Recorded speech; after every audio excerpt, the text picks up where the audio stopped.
Hi, everyone, and welcome to the Global OCD Warriors Conference. It's such an honor to have each and every one of you here today. Thank you to our speakers, and thank you to our sponsors as well. And now at this time, I welcome our Master of Ceremonies, Dr. Lakeisha James. She's the CEO and founder of Designer Events by Lakeisha, and she is speaking today. Grateful to have you here today, Dr. James. Thank you, Gigi. So again, welcome to the Global OCD Warriors Conference. I am your Master of Ceremonies, Dr. Lakeisha James. I will be speaking as the keynote. I'm very excited about that.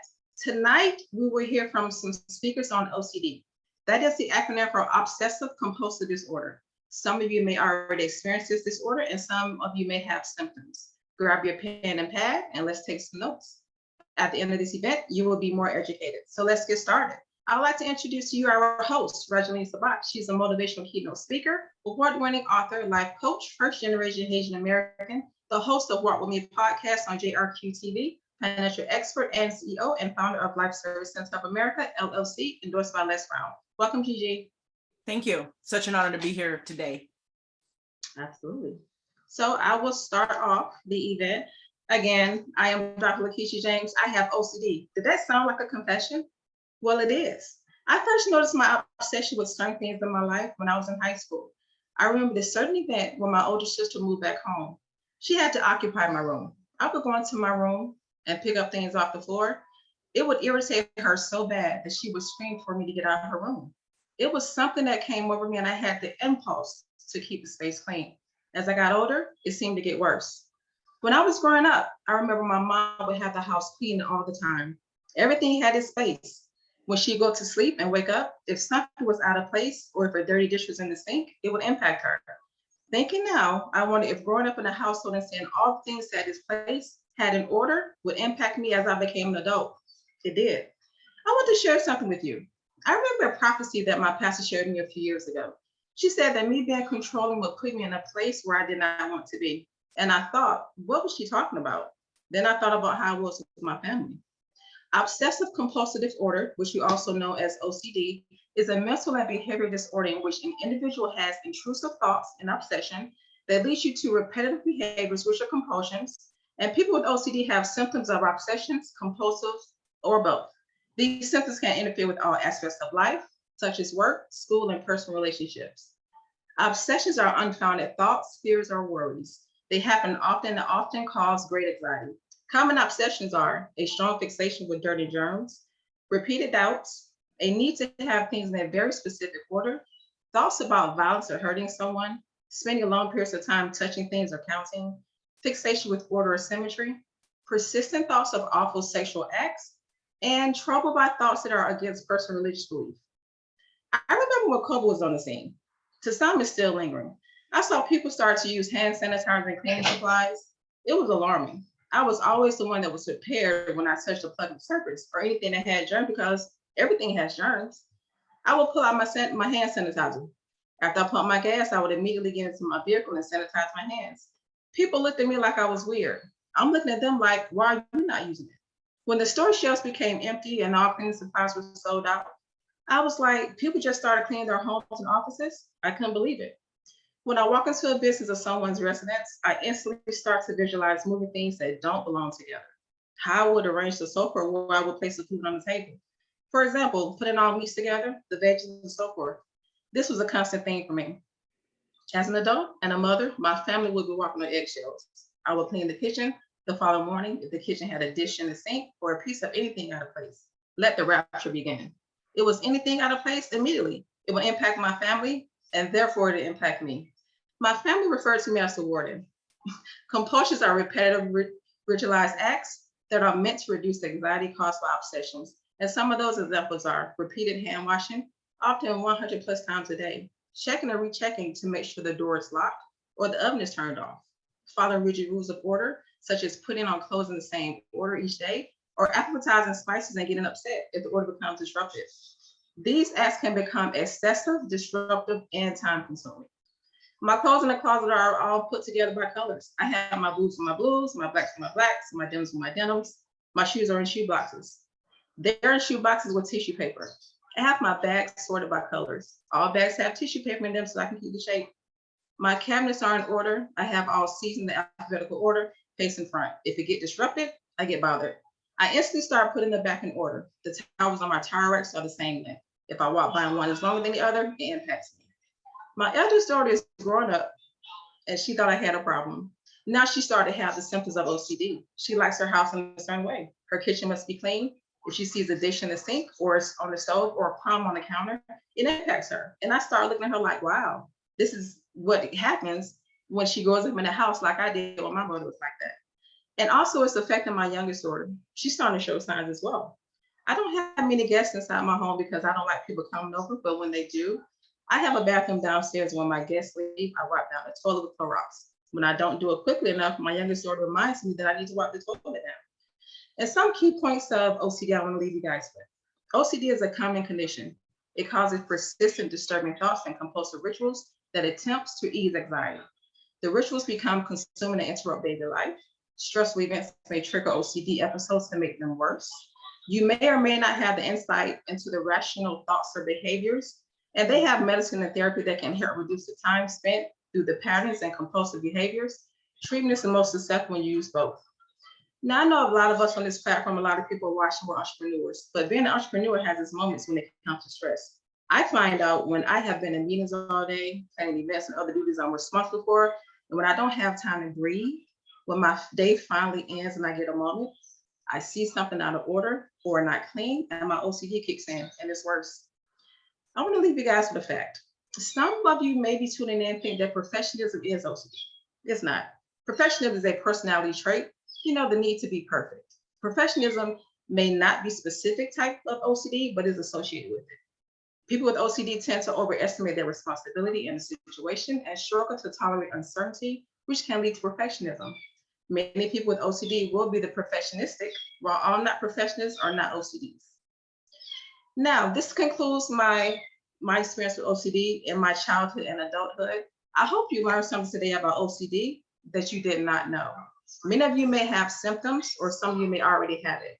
As you can see, it affects school, work, and relationships.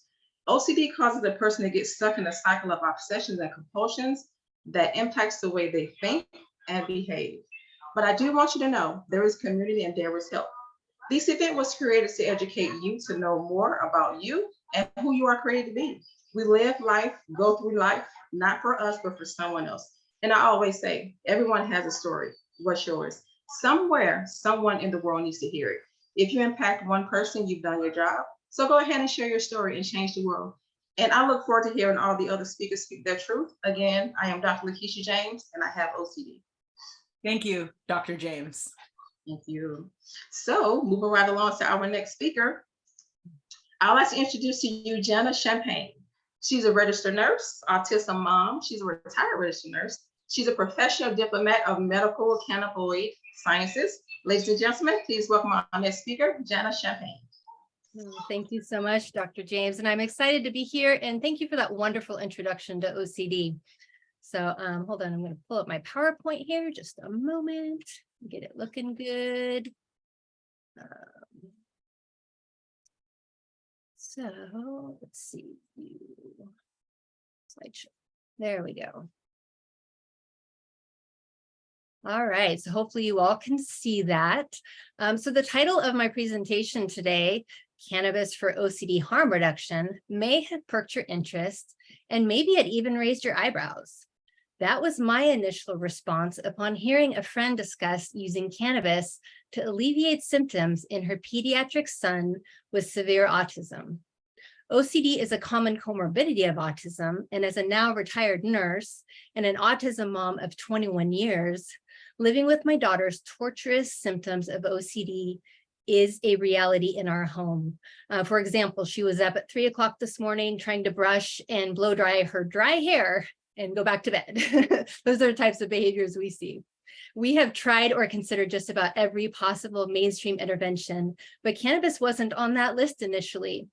After all, I hadn't learned anything about the potential medical benefits of cannabis in nursing school, nor is this science commonly taught in medical school. So our doctors don't know this information. Understandably, this represents a major barrier for patients seeking competent medical cannabis guidance. For these reasons, we didn't try cannabis with my daughter until she experienced a severe behavior crisis with puberty in 2014. This is when I began desperately reviewing the options to address her OCD, tics, and other autism symptoms. And it became clear that cannabis was objectively the safest choice to improve her quality of life. Thankfully, cannabis was an effective answer that made our home life manageable. And it even spared my daughter out-of-home placement. Now my daughter is 21 years old and she earned her high school diploma in 2021, which would not have been possible without the function improving benefits of her cannabis therapy. I will never say that our life is perfect, but cannabis provided a safe and effective solution to manage her OCD, tics, and other autism behaviors, while improving her quality of life and her function, thanks to its deeper balancing benefits. And I'm going to talk more about the science behind this in the next few slides. My resulting passion for cannabis turned our trauma into purpose, and I've since educated thousands of patients and hundreds of medical professionals on evidence-based strategies to optimize cannabis therapy. The potential of cannabis to improve OCD symptoms is supported by reputable research. I'm sorry about that. So due to limited time today, I will only touch briefly on some of the main scientific concepts. And I will also provide my citations to anybody that has hungry brains and you wish to dig deeper into this topic. So the photo to the right is a cover of a nationwide magazine that published in 2017, featuring my daughter's cannabis success story and citing the supporting research of cannabis for autism. The link to this cover page article is below, and for more information on our journey and my current cannabis industry roles, please visit my Media Kit website, www.janachampagne.com.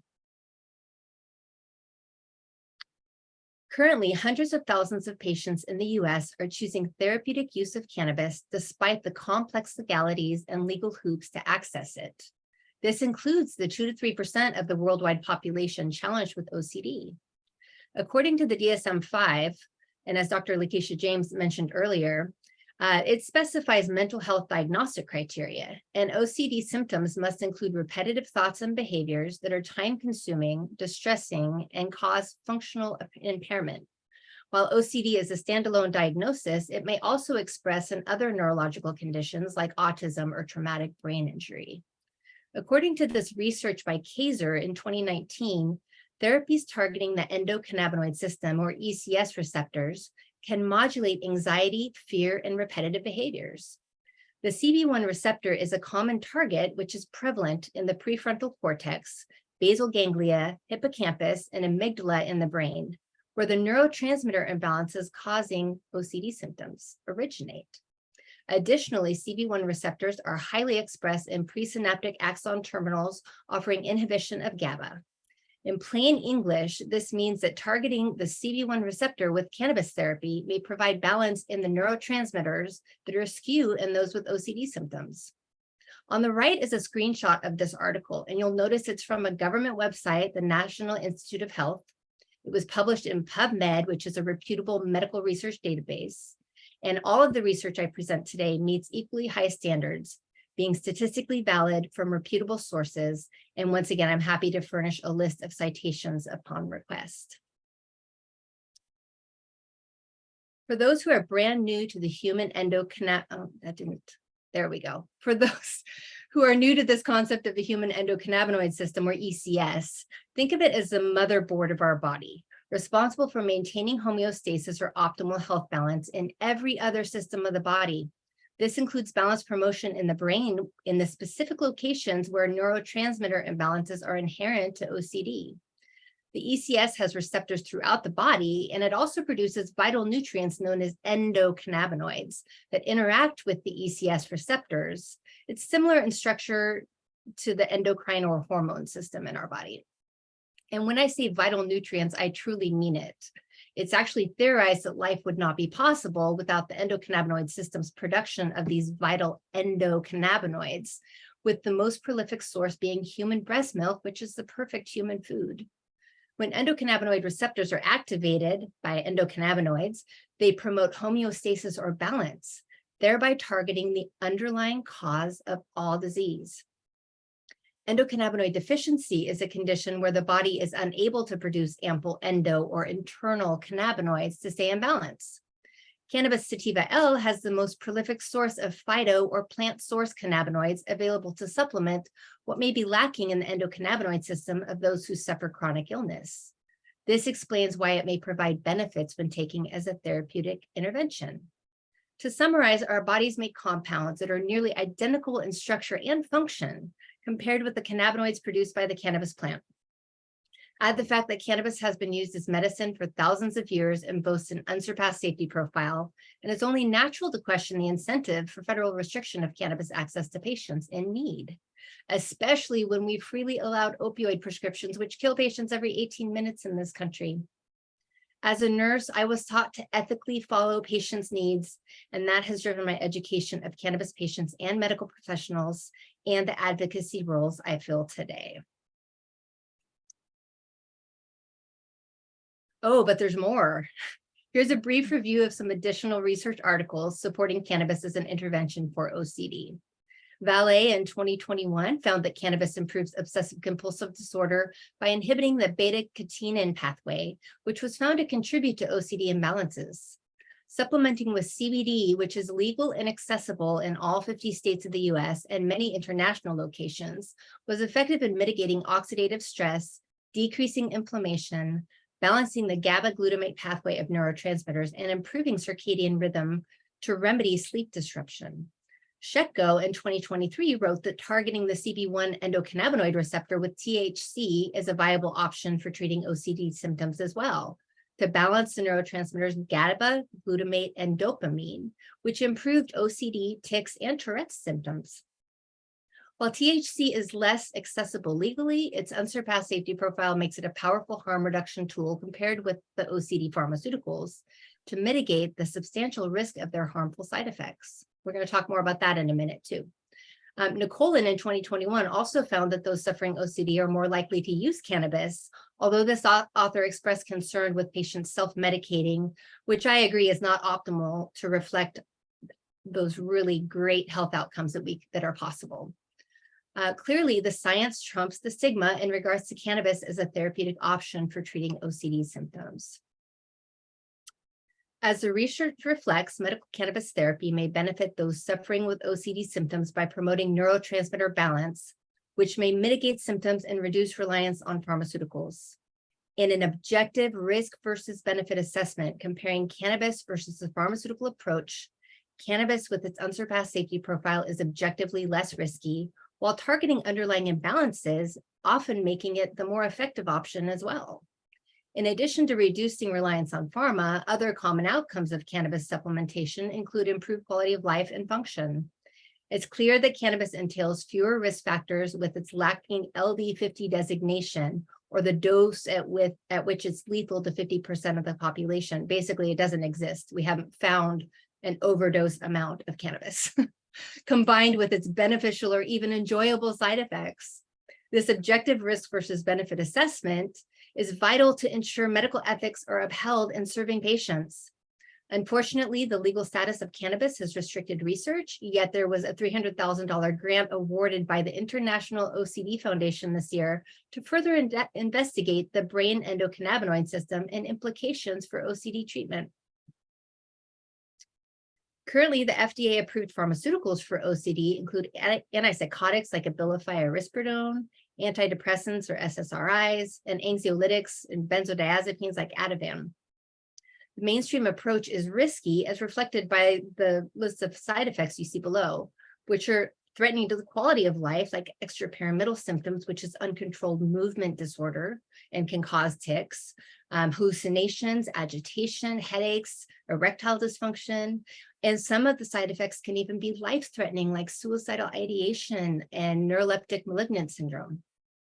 These medications clearly risk harm to any patient using them to treat OCD, where cannabis has been used historically for thousands of years with no harm ever substantiated from cannabis use alone. It's clear that cannabis should be considered prior to harmful or invasive approaches in order to uphold our medical ethics and our commitment to do no harm. Unity Formula's CBD products are optimal therapeutic quality, legal pretty much everywhere, and they offer a mind line of products specifically formulated for use with OCD and other neurological conditions. We use these products in my home every day. Unity Formula CBD and hemp compounds are not intoxicating. They will not risk functional impairment like CBD, like THC may cause. And Unity Formula also offers free nurse guidance and a special 20% off coupon code for our audience today. So you may want to screenshot this slide. Additionally, Unity Formulas are products with purpose, and a portion of every product is donated to 501c3 Autism Safe Haven, which is committed to cannabis inclusive autism care resources, which are desperately needed. And please visit that website if you'd like to learn more about that topic. I hope this introduction to cannabis helps expand your paradigm on this important topic and promotes realization of its potential as a harm reduction tool for OCD. And I hope you join me in advocating for improved legal access and expanded use of cannabis for patients in need. Thank you. Thank you. Thank you, Jana. Thank I mispronounced your name. You're all right. Thank you for that. That was very enlightening. So much information in that. Thank you so much for that. Yes, I'm trying to stop share. There we go. Sorry, a little slow on the technology today. Sorry about that. It's technology. Thank you so much. So, ladies and gentlemen, we're going to introduce our next speaker, which is Christina Orlova. She is OCD and anxiety specialist behind KOR Results Private Practice. She has been in the mental health field since 2006. She has been specializing in OCD since 2017 and has treated hundreds of people with OCD and co-occurring disorders, including intensive outpatient program services for severe OCD. Christina uses evidence-based therapies, including CBT, ERP, ACT, ACBT, and mindfulness to empower individuals to break free from the cycle of OCD. She is the OCD Whisperer podcast host and has some transformative resources like to be OCD free. REP Mindset Masterclass, Sneaky Rituals Masterclass, and an ICBT Masterclass. Ladies and gentlemen, please welcome our next speaker, Christina Orlova. Thank you, Dr. James. I always laugh a little bit in the therapy world. We always say the little alphabet soup, right? All these acronyms, ERP, ACT, ICBT, DBT, and we can keep on going. Yeah, so kind of what I wanted to talk about today with folks is the treatment approaches, the therapy approaches that are evidence-based. And these are the approaches that myself, as well as, specialists who treat OCD use in the field.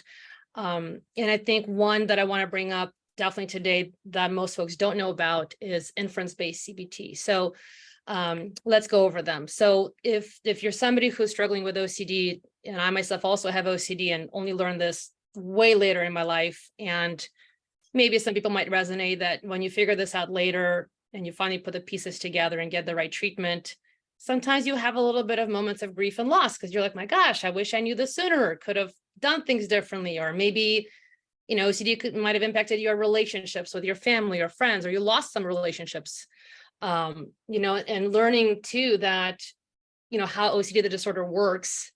And just like, Dr. James mentioned that, there's different ways it can manifest. It can be, relationship based, it can be religion based, harm based, self-harm based, morality, just so many different versions and iterations, if you will, because it can attach to anything. And so making sure that we have the right treatment is really paramount. One of the common mistakes I see is when people don't know, they will go to talk therapy. And in talk therapy, really what you end up doing is co-compulsing, because you just feel this need to keep analyzing and processing, and you really end up going in a spiral. And I just cannot tell you the amount of times I've had clients show up and say, my God, I've been in talk therapy for, 4 years, 5 years, et cetera. I'm not better. I'm actually worse. And so, we have to talk about different compulsions, right? It's not just physical. We also can be doing mental rituals. Compulsive rumination, prayer, tapping, even tracing letters or things with our eyes. There's so many things as humans that we do because we're trying to feel better. So with that said, the three therapeutic approaches right now that are known to be really effective for OCD are exposure response prevention, and that's been around for, at this point, over 50 years.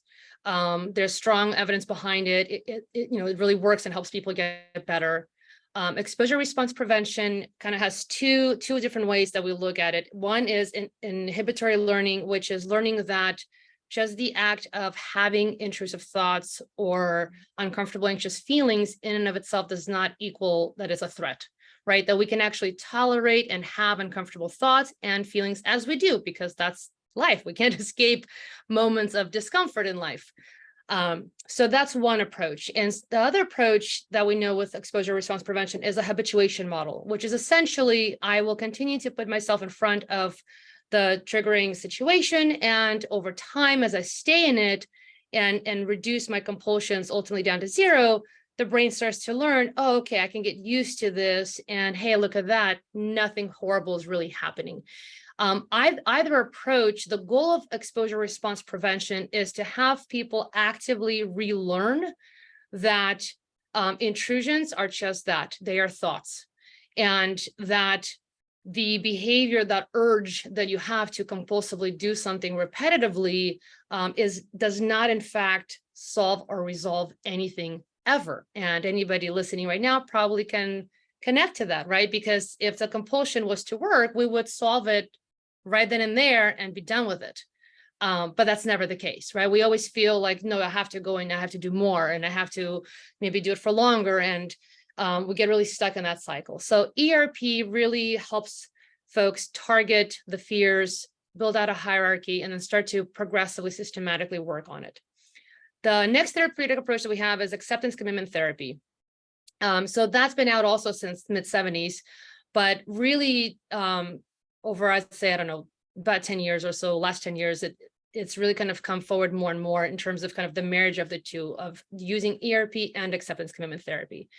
Acceptance commitment therapy looks at, we want to develop psychological flexibility. So really in that approach, we're looking to say, hey, let's actually connect to our values. Let's look at what's actually really important for us so that we can start to look at how we are going to design our exposure practice from that lens, so that we're no longer just looking at, let's just habituate to something, but let's look at why we would even want to face something that's difficult or scary to us, right? Because if you think about it, any human being, if something is scary, the first thing you want to do is get away from it, not go into it. So we have to kind of pause and think, well, why on earth would I go and face a thought of, what if I accidentally stab my mom? Or, some intrusive sexual thought, or, what if I did something terribly wrong and now, I'm going to be condemned, or, anything like that, right? It just, if you think about it, just from that natural perspective of how we operate as human beings, that's not the first thing you're going to want to do.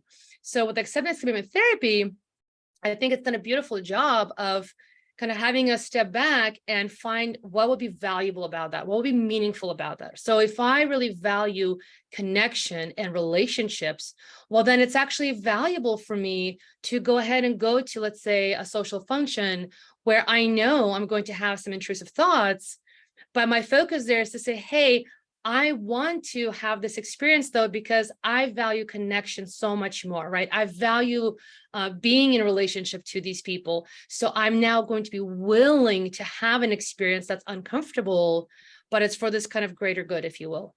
And I'm simplifying all of these, of course, but that's kind of one of the components that we work with acceptance commitment therapy. Also, we bring in this concept of mindfulness and really being present in the present moment and making contact with the present moment, and making sure that we're allowing whatever the experience is right now to be there, that we're not pushing it away, we're not trying to control it or manipulate it. We're just saying, hey, it's here. Let me notice it. Let me feel it. Where is it in my body? Let me kind of allow it to kind of wash over. Because one thing, if we think about it, is at some point it does pass, right? We don't stay in this heightened state of anxiety and OCD fear and paralyzed forever. At some points, feelings pass. So we start to learn that just like clouds, just like the weather, things change, right? And so we can then start to allow and be willing to feel and have, again, these difficult experiences. The third treatment approach is inference-based CBT. This is one that really also, interestingly enough, has been around for 20 years, but really in the last 1 to 2 years, there's been a lot more kind of movement, especially in the United States. So this was really developed in Canada, and inference-based CBT looks at OCD from a slightly different angle. And essentially, this is a cognitive model, whereas the other two we might say are more behavioral models, though all of them, of course, have cognitive behavioral components. So this form of cognitive behavioral therapy really looks at how is it that a person with OCD arrived at this conclusion, right? That I might be somebody who can suddenly lose control and go stab my mother. How did I get to that outcome, right? So inference-based CBT, the goal there is to slow everything down, because as we know in the OCD experience, everything happens really fast, like rapid fire. And so we have to slow down, and we kind of say, hey, before even the compulsion and before that feared outcome, that consequence, there's something else that's happening. And ICBT says what's happening there is that there's a trigger, and then there's that first doubt that we have, that initial doubt, that initial thing we're questioning. And that first doubt that we have is the first inference, is that first conclusion we're arriving at. And so what is that doubt really based on? And ICBT says, well, there's a reasoning process there. There's a justification you already have in your head about why you feel like that doubt is something that you need to question. So ICBT says, let's look at this and let's start to understand the anatomy of doubt. What is a reasonable doubt and what is an obsessive doubt? What is an obsessive doubt based on? How does it work? So that we can start to understand how is it that we're reasoning our way into OCD, so that we can ultimately stop doing that and realize, hey, OCD doesn't live in reality. It goes against reality. OCD lives in our heads, where we come up with a lot of possibilities, right? A lot of subjective scenarios of all these catastrophic things that can and may happen. And so we start to over-rely on possibility as essentially our evidence to say, oh, okay, well, since it's possible, then I better take this action in real time. So inference-based CBT really works on resolving the inferential confusion, because folks with OCD are responding to something that they're seeing in their mind's eye, in their imagination, as if it's happening in reality. And so that approach says that we don't have to per se do exposure and response prevention, but we need to really resolve that doubt on the front end, so that you can start to learn the difference between how you think when you're in non-OCD moments versus when OCD shows up. Because as we all know, our OCD is very selective, right? It's not like it's showing up everywhere all the time. It's only certain things where it suddenly gets activated, and then we suddenly deem our perception and our kind of regular use of our mind to analyze something. Suddenly OCD says that doesn't matter, that's not enough, you can't trust it. So ICBT really works on working through that process. There's 12 modules total that we go through with folks to have them have that direct experience themselves and start to have that clarity and essentially step away from the OCD story, which of course is very, very powerful. So those are the 3 current evidence-based practices or therapies for OCD. And as Dr. Lakeisha James said, I do have a podcast, OCD Whisperer podcast, where I interview lots of different specialists in the field. And we just, keep having the conversation about all things OCD. Thank you, Christina. Thank you, Christina. It's interesting that you say when you're talking about work. I feel like everything that I do on a daily basis when it comes to my entrepreneurial journey, I'm not doing enough. And it always, like every quarter, it comes to my brain like maybe 3 or 4 times, all the time. Like, I'm not doing enough, not doing enough. And then when I get into that mood, like, okay, I got to do something different. I need to do more. And then I get burnt out. Exactly. Well, but it's also what you mentioned, right? There's a difference when you might have perfectionism, for example, versus perfectionism OCD. Those are very different presentations. Or even when you have obsessive compulsive personality disorder, that's very different also than OCD, right? So, and you're right, people confuse the two, but in OCD, it's like you said, it's that if I feel this strong urgency, like I have to do this behavior, and because if I don't, something bad is going to happen. right? And so then you feel compelled, like I have to keep doing things more and more. And frankly, I have perfectionism OCD and I have relationship OCD. So I get it. Like I mean, even when it comes to doing legal documents and forms, oh my God, immediately my brain just suddenly just falls apart a little bit. And I have to step back and use all the therapies I just mentioned to, right, to resolve it, cool it down and move through. Absolutely, absolutely. Thank you so much for sharing your expertise. Really enjoyed that.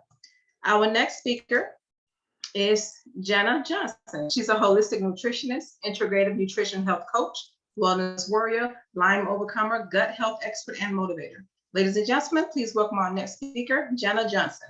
Jenna's not here at this time. She's not here. All right, moving right along. Our next speaker, Aisleth Zedelon. She's a bilingual real estate agent, keynote speaker, and podcaster. Ladies and gentlemen, please welcome our next speaker, Aisleth Zedelon. Did I pronounce that correctly? I think I always butcher your name. It's okay. It's a little different. It's Aisleth Zeladon. So yeah. So I'll be speaking about, how it was having I'm just like Jenna who has a child with autism. And so as she mentioned, a lot of autistic people also do have OCD. My son, he doesn't have it necessarily as bad as he used to, but when he was a child, it was really bad. And so I'm thankful for all the therapists and, the progress that he's had over the years. He's had therapy since he was 3. And so I'm just very, very grateful for the progress that he's had since he started his therapy journey. My mom also has OCD, really, really bad. And so it's something that I've dealt with my whole life because, my mom had it. And so I don't know about if you know of any, Latina people in your family, but the majority of Latinos were pretty like clean to an extreme. I think, my mom, she's the kind that if we were, to clean our room, she would like, get her finger and make sure like there was no dust anywhere. It was that extreme. And so I think, it's something that I've had to deal with all my life, but I'm grateful for the help that is available. My son didn't necessarily have to have medication or anything, again, because it wasn't as bad. I just remember when he was small, like he would, line up, he would line up, water bottles. And if somebody would move one, he would get super upset. And so, just having to deal with how to calm him down, how to, have it not go to a tantrum and just kind of work with him. I'm very grateful for the therapist that taught me little techniques on how to, kind of distract him from, him having a meltdown because one of the water bottles wasn't in place, So I think it just depends on, you as a parent. If you're a special needs parent, make sure you communicate with your therapist, make sure you communicate, with his teachers, the people who are around them a lot, because the more that you communicate with them, the better they're going to be able to better, communicate with your child. Every time, the school year is coming up, make sure you address that with all of the teachers that your kids have. Because the more communication that there is between, the parent and the teacher, the better the kid's going to be for the rest of the school year. And so definitely wanted to address that. I know a bunch of kids are, about to start school. So, and then I also wanted to, talk about faith. I don't think I would be as, calm or as, have that peace while I'm leading my son if I didn't have someone to go to for that. And so I definitely wanted to say, in Psalms 94:19, it's a Bible verse, and it's when anxiety was great within me, your consolation brought joy to my soul. And so definitely wanted to talk to, anybody who is, dealing with someone that has OCD, or if you have it for you have it yourself, go to the Lord with that anxiety.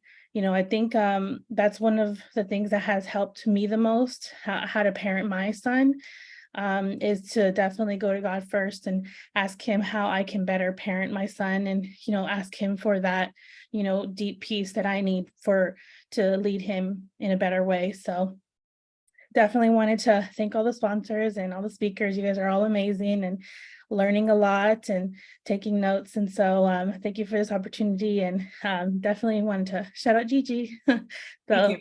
yeah. Thank you, Isla. Thank you so much for sharing. I salute you as a mother. All of you mothers, I salute all of you. Our next speaker is Jennifer Fettis. Based in Buffalo, New York, Jennifer is a proud mom of 2 kids, a chronic illness warrior, and now the excited founder of 123 Mom Spa, where she is a dynamic entrepreneur, mom coach, and podcast host. Jennifer has been featured on Every Woman TV and has co-authored a book titled Survivors. Ladies and gentlemen, please welcome our next speaker, Jennifer Fettis. Hello, everyone, and thank you so much for that introduction, Dr. Lakeisha James and Gigi, for having me on this wonderful panel. I'm actually learning a lot as well from all the other speakers about OCD. So a little bit about just myself. I don't have any fancy letters after my name. However, I have a lifetime of experience, unfortunately, with chronic illness. And a lot of people tend to think of chronic illness right away from the beginning, that it's something that it's physical, right? But anything that's chronic, meaning anything that's chronic, can last more than 3 months. So, and that can definitely be a mental health issue, as OCD is, because we can't see it. It's something that people struggle with, as well as physical chronic illnesses. We call them invisible illnesses because it's something that people just don't see. And even though, every other person out there may struggle with an illness, it could be any type of physical, emotional, spiritual, mental type of illness. You just have to remember that each of us struggle with something, and to be kind to one another. I do think that there's more people out there now advocating for people that struggle, whether it be physical or mental health. So I love that there's more people that are out there spreading this awareness. But the most important thing to do when you have any type of illness or disease is you have to self-advocate for yourself. You have to learn to find that voice within. And that is something that I found very, very difficult, being diagnosed with a multitude of issues when I was 15 years old. Navigating how to tell your friends that you have an issue, but not wanting to tell your friends you have an issue because they just don't understand. And when it comes to chronic illness and OCD, we all know that these things happen because a lot of it is stress related. And so when you have a chronic illness, your OCD, they kind of like bump heads, with each other. And it's like, oh, this is driving me crazy. Oh, but then this is stressing me out. And you want to try to help keep inflammation at bay, as well as try to, like Christina had said earlier, really try to become present in the moment and learn to be mindful about what is really kind of happening in and around your environment. And the way that I like to do that is to really become aware that what I'm feeling isn't how I normally would feel. If there's something that feels out of place for myself, I want to kind of be like, okay, Jenny, I know that something is off with me. And I want to bring it back to like our 5 senses. What can we smell around us? Is there something that we can taste in the air? What can we feel? Is there something that is around us that we can feel? Now, as I'm doing this, and Gigi knows, but I sit, every time I'm on the computer, I have these little magnetic beads, these little magnetic balls that I play with. all the time. They keep my hands busy, they keep me focused. And it's something as simple as that can really just bring you into that present moment and becoming aware of your feelings and your emotions. Now, everything like this too is not a one fits most, or however you want to say that. What is going to work for me may not work for you. I've also found, I don't know if you're on TikTok, but I've also found a woman who does Zen tangles, and it's essentially drawing, but you're drawing something kind of in a repetitive motion, but you're becoming very, very aware. And this, I didn't even know was really helping me with my OCD until I found that it was just extremely relaxing and calming to do, because I didn't have to think about it. My hand just kept moving and I knew what I wanted to draw. And it doesn't have, like, it can be shapes, and all you do is use different thicknesses of markers on a plain sheet of paper, and your mind becomes very, very clear. And so that has helped me. I've made some really, really cool drawings in the meantime, and you can shade them in. And so yeah, I wish there was a way I could show you those, but I can't. I don't really have them on my computer. But I did just put some notes together. So I'm going to share my screen because I do want to make sure that I touch base on everything that I wanted to with chronic illness and OCD. So how does chronic illness really affect obsessive compulsive disorder? Like I had mentioned, the stress and being uncertain about what may happen next. So anything like that can exacerbate your OCD symptoms, or it can even trigger a higher sense of your OCD. So when you have increased stress and anxiety, chronic illness can be emotionally and physically draining. And when that happens, your body becomes very, very inflamed, and you can have a chronic illness flare. For those of you who have chronic illness, you know that these can come on extremely quickly.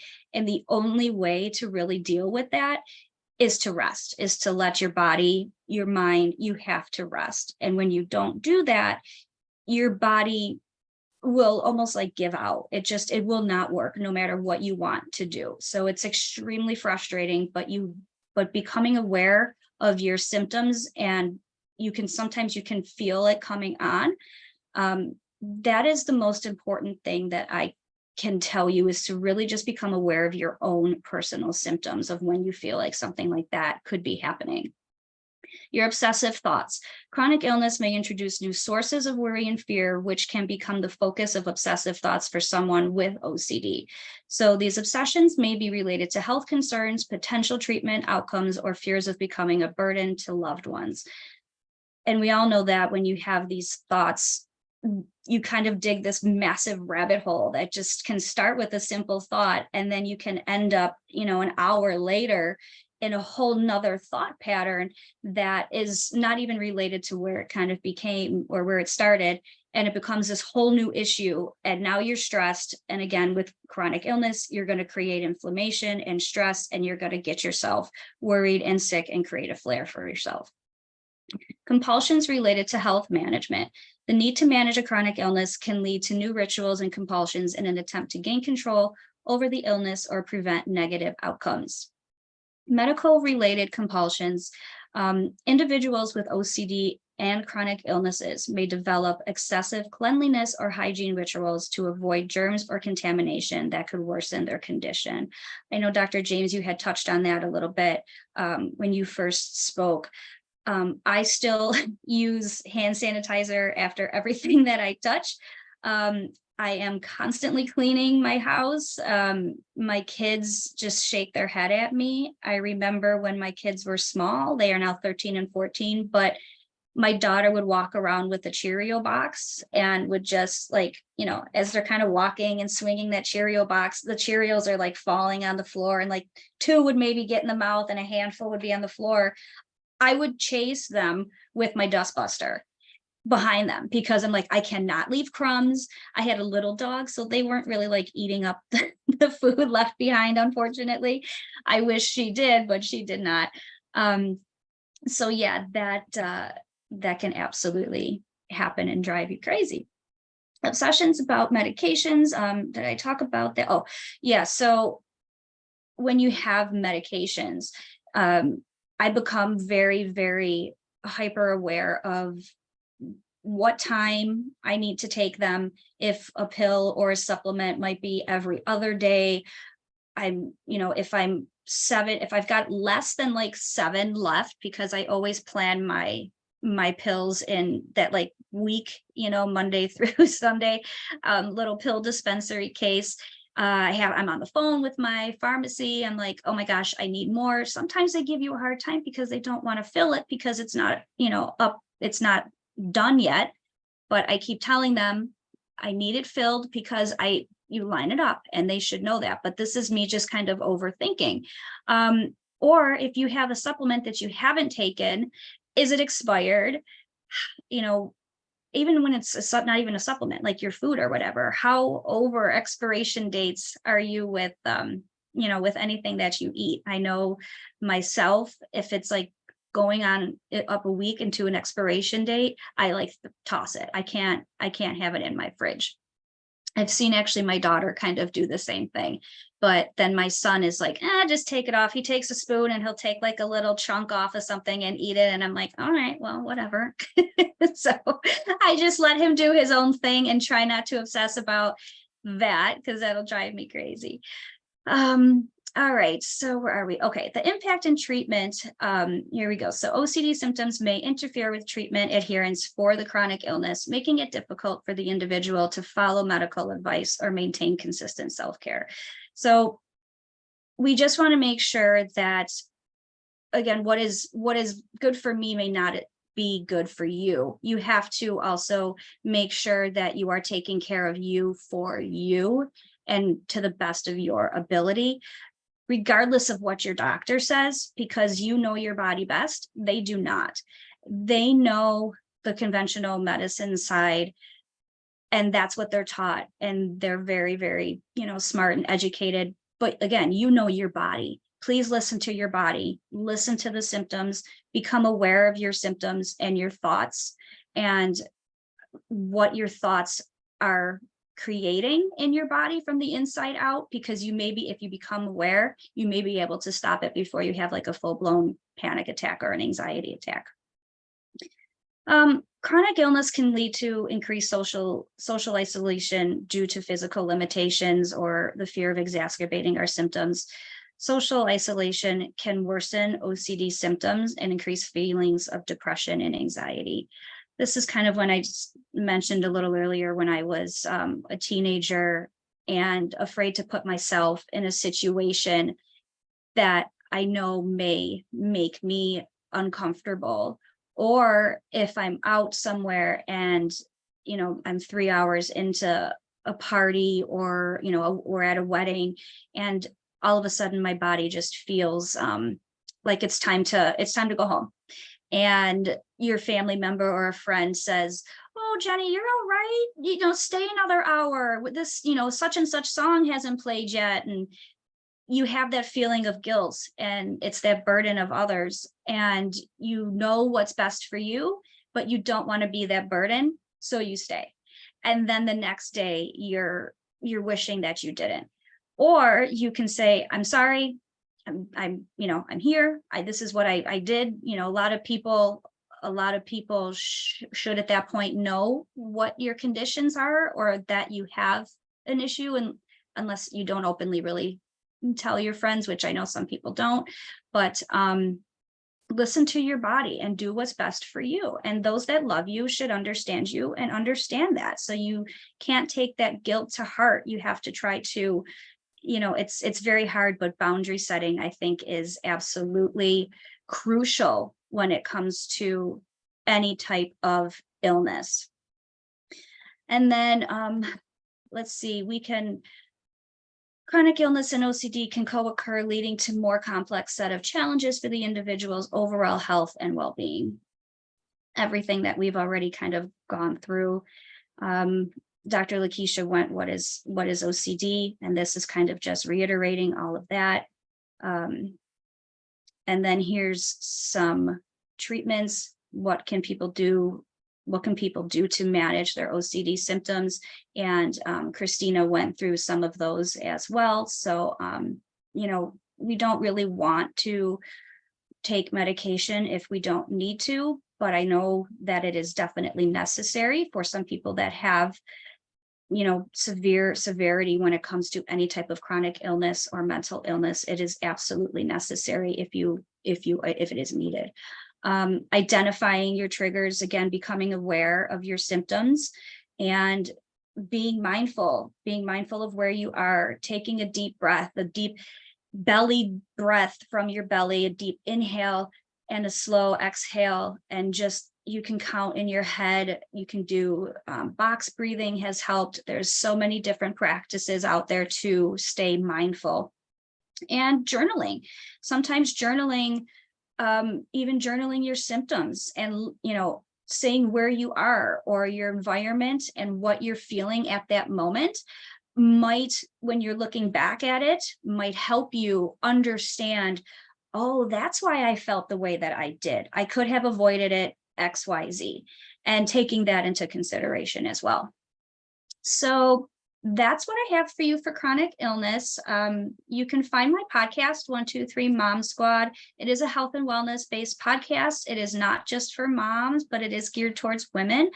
All about the holistic and, you know, side of our health and wellness. And I talk all about pretty much anything. Everything is there. I have a lot of guest speakers that speak in their expertise as well. And there's other information on my website at 123momsquad.com. That's it. Thank you. Thank you, Jennifer. You're welcome. Absolutely. Dr. James, you're muted. Thank you, Jenna. I think my computer gives a lag there. So I want to give a shout out to our sponsors. We have one last speaker. After our speaker, our host, Gigi Sabat, will have some closing remarks, and then we'll actually have prayer. And then if we have any questions geared to any of the speakers that shared their experience or expertise today, we'll also do that as well. So Ragnar Sneakers, she's the founder of World Women's Conference and Awards, WWCA, Women Entrepreneurs TV, Change Makers Coach, and she's a public speaker. Michael D. Butler, he is the CEO of Beyond Publishing, book publisher, global speaker. Danielle Gomez, he's a keynote speaker, corporate trainer, executive coach, company's architect, and author. Melanie Ake, she is the founder of Everyday Leaders, professional coaching and consulting. And me, I am the CEO and founder of Design Events by Lakeisha and host of Talks with Lakeisha. Now, I did have something that Christina had brought to my attention. One moment, let me pull that up. Christina, I think I lost our chat. Hold on for 1 second. I think I lost our chat. Yes, I wanted to, if it's okay, just because I think this is really important point for anybody dealing with OCD, only because I've seen this in my clinical practice. A lot of therapists see this, is that just for anybody listening, if you have OCD and you're listening to different strategies and different tools, just to always be mindful, as anything with OCD, anything can be a compulsion. So when we're hearing about, you know, doing like a grounding exercise, right? Or even prayer or anything else that people want to do, right? Being, again, really aware that a person with OCD can start to lean on those in a compulsive fashion versus using them for the purpose that they're meant for. So just really want to encourage folks to make sure, if you haven't had treatment, to make sure you get the right treatment so that you can learn the difference between those things, so that then you can, you know, if it's faith-based, re-engage with your faith from that state of, you know, love and faith and connection, or if you're wanting to use, you know, grounding tool, making sure you're using it when you need it, not as a compulsion to avoid something, because anybody with OCD, right, we're really good about kind of sneaking some rituals in and trying to avoid things. So making sure that we're really holding ourselves accountable and just being clear on that. Thank you so much for that, Christina. And our last speaker is Kelly Hall. Kelly is a certified holistic health and wellness coach, stress resilience and mental wellness trainer, nutritionist, psychologically practitioner, certified life coach, speaker, author, and mental health advocate. Ladies and gentlemen, please welcome our last speaker, Kelly Hall. Hi there, thank you. Appreciate being here with you today.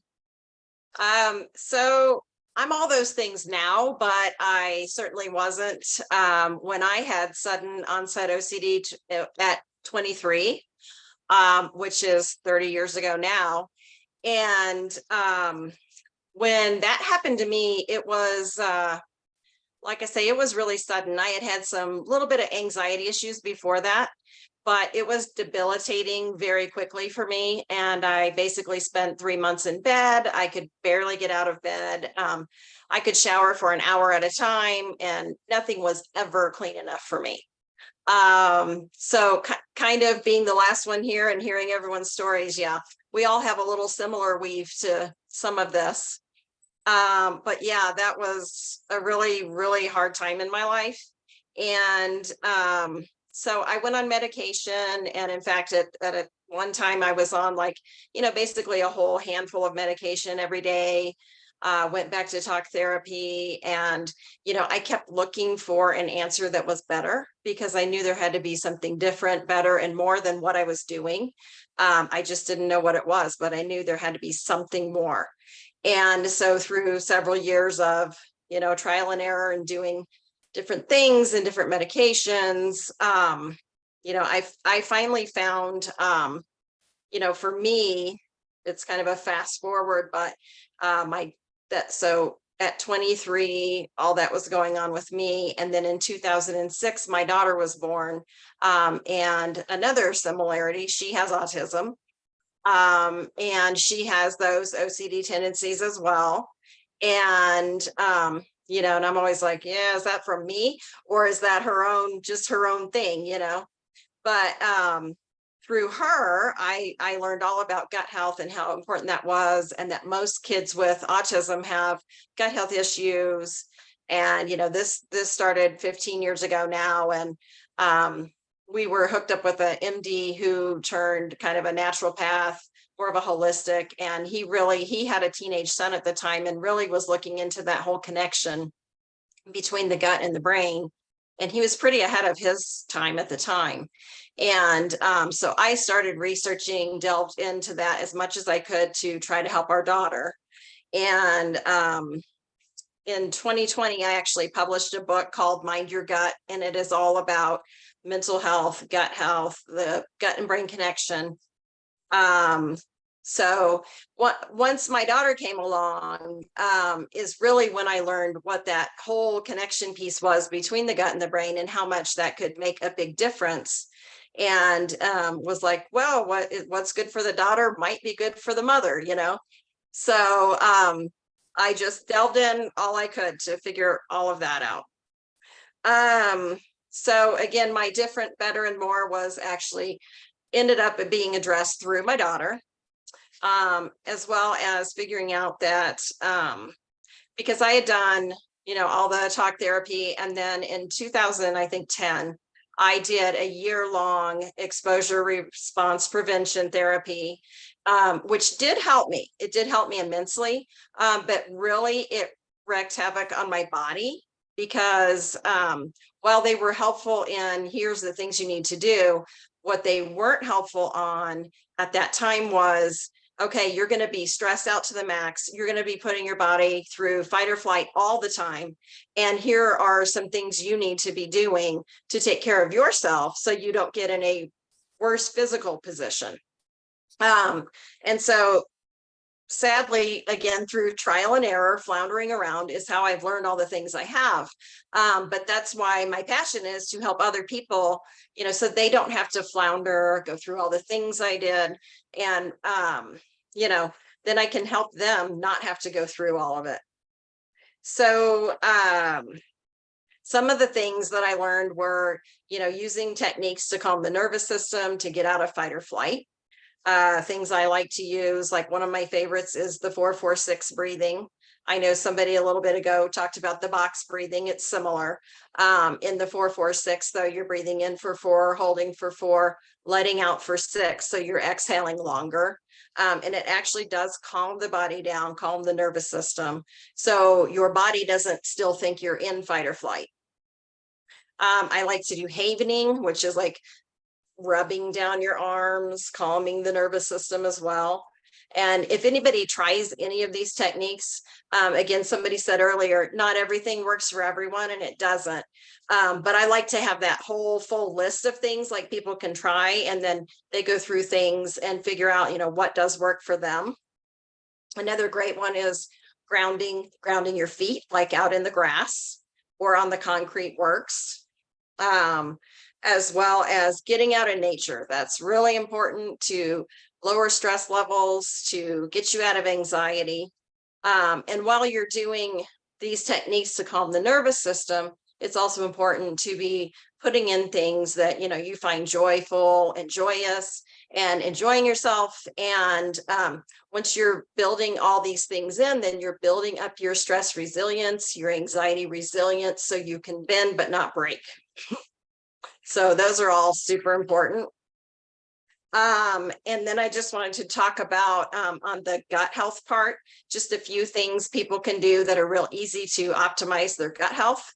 And that is particularly important for any mental health condition, OCD, as 80% of your serotonin is actually produced in the gut, not in the brain.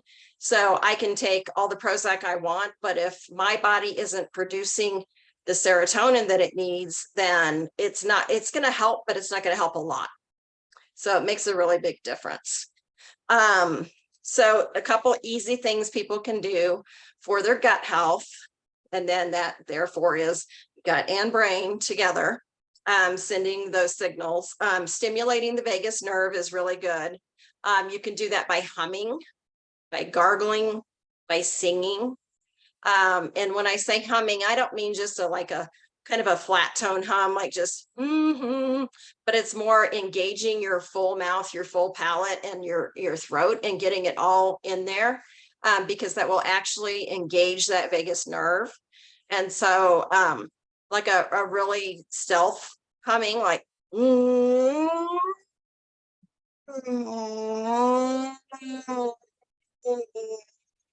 I know it looks ridiculous and sounds ridiculous, but and I have some clients who I'm like, do it with me, and they're like, no, maybe I'll try it later. So I'm like, well, it's going to help you. So as you may have seen, like you can tell that I'm moving it around in the mouth and really stimulating that. Also the gargling, you could just gargle some water. It doesn't have to be mouthwash or anything, but just that same will stimulate back here in the throat and up through the mouth. And also singing. And so, some people might sing in the car, or they might sing in the shower, or, but just belt out a big tune, and, you can be alone and do that. So those are a few vagus nerve stimulators, which help the gut and brain connect better. Nourishing food, like things with high fiber, are great. Probiotics and prebiotics, fermented foods like sauerkraut. This isn't like a canned sauerkraut, but a fresh sauerkraut that actually has living probiotics in it. And that will actually, not only are you feeding yourself right then, but also the bacteria colonies can grow more in your gut. And it does grow the good bacteria that you need, and helping also reducing your stress levels in any way will help your gut health as well. So that's kind of what I wanted to cover today, just a few like holistic type things, because if we cover, our gut health for mental health, our physical health for mental health, and our spirit, get out there and have some fun, enjoy yourself, and do some painting, photography, go on a nature walk, whatever that is for you.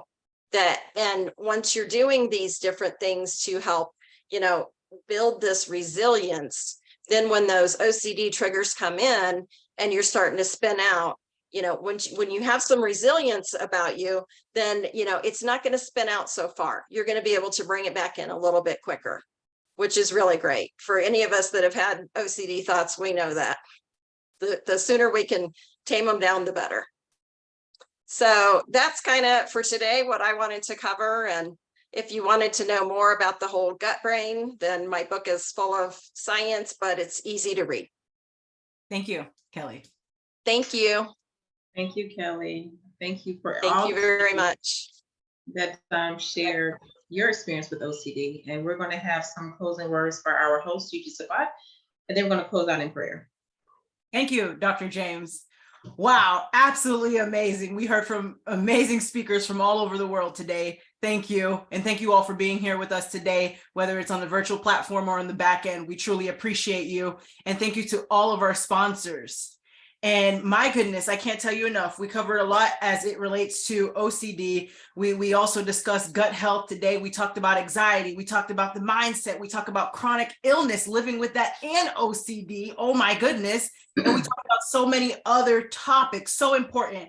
And then we also talked about some of the research that is supported by reliable sources. And again, I reiterate that because it's so important. All of the research mentioned today is backed by a reliable source. So important. And so many other components that were touched today as far as being calm because of faith. I want to circle back to that because I think it's so important in regards to OCD. The fact that your faith keeps you calm, so important.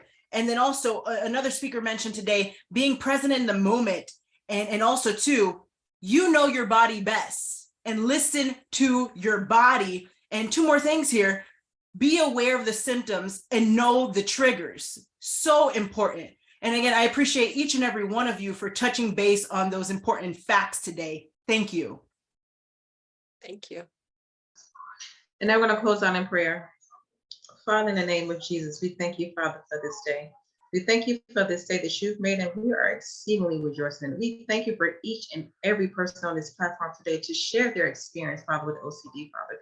We know our story is not for us, it's for someone else, Father. If we impact one person, we've done our job. We thank you so much, Father, for giving us the voice for the voiceless. We thank you so much for giving us the encouragement, Father, the strength, Father, to carry on, to share our story, Father. We thank you, Father, for waking us up this morning in the mighty name of Jesus. We thank you, Father, on the journey that you have us on, Father. We thank you for the past. We thank you for the present.